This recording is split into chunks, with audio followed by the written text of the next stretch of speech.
நாடகத்தால் உன் அடியார் போல் நடித்து நான் நடுவே வீடகத்தே புகுந்திடுவான் மிக பெரிதும் விரைகின்றேன்.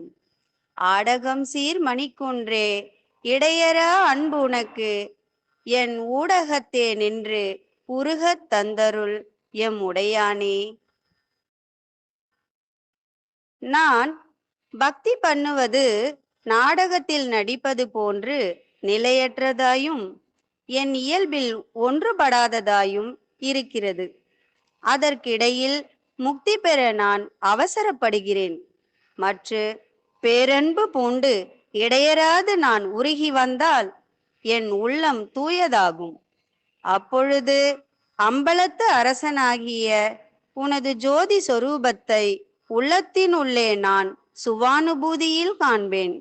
உடையவனே, என் பாசாங்கை பொருட்படுத்தாது உன் முறைப்படி என்னை பக்குவப்படுத்துவாயாக.